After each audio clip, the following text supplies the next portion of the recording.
Good morning, dear students. In the previous video, we have started exercise 9.6 of differential equations, which is based on linear differential equations. So let us do some more questions of this exercise. This is the fifth question. We have to find the general solution of this differential equation. Here, first of all, we have to convert it in the form dy by dx.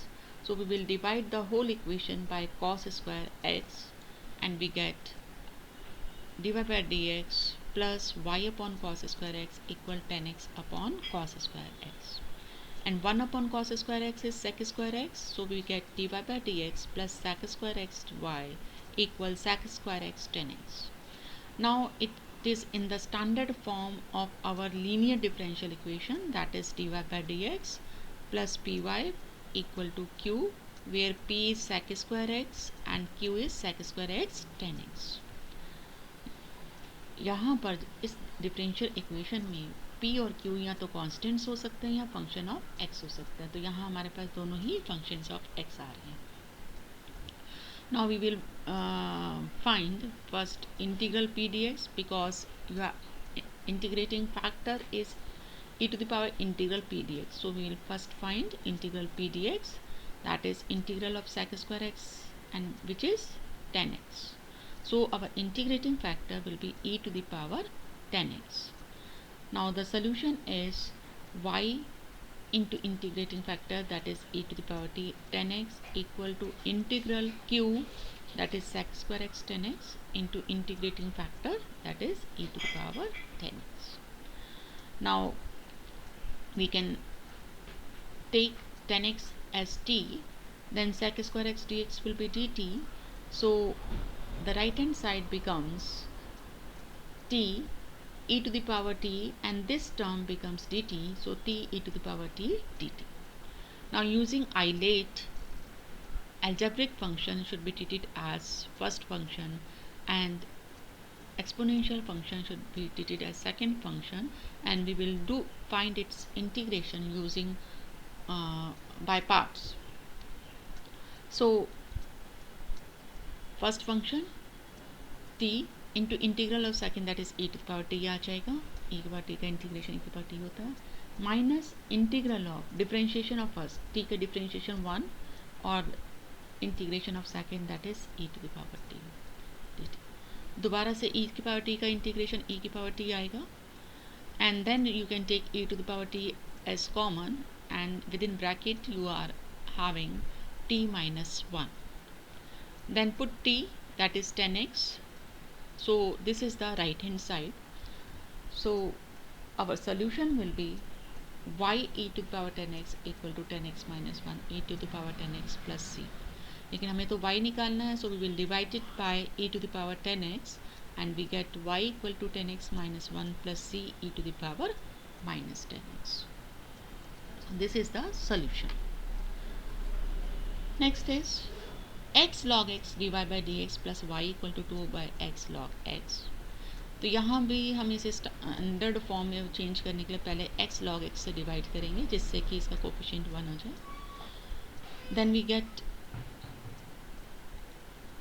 dy by dx plus 1 upon x log x y equal to 2 upon x square.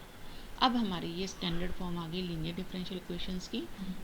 dy by dx plus p y equal to q, जहाँ पर p हमारे पास 1 upon x log x है और q हमारे पास 2 by x square है.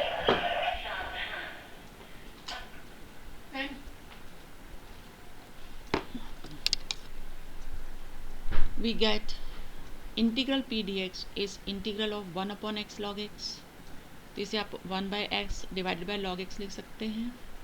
अब ये इस फॉर्म में आ गया हमारा integral of F dash x upon f x, क्योंकि अगर आप लॉग एक्स को टी मानते हैं तो 1 by x d x D T हो जाएगा आपका, तो ये D T by T log T हो जाता है, तो आप डायरेक्ट भी लिख सकते हैं लॉग ऑफ लॉग एक्स, क्योंकि फार्मूला है हमारे पास integral f dash x upon f x d x log f x होता है. अब इंटीग्रेटिंग फैक्टर लिखेंगे, that is e to the power integral p d x, that is e to the power log log x. तो ये e और log cancel होके log x आ गया आपके पास.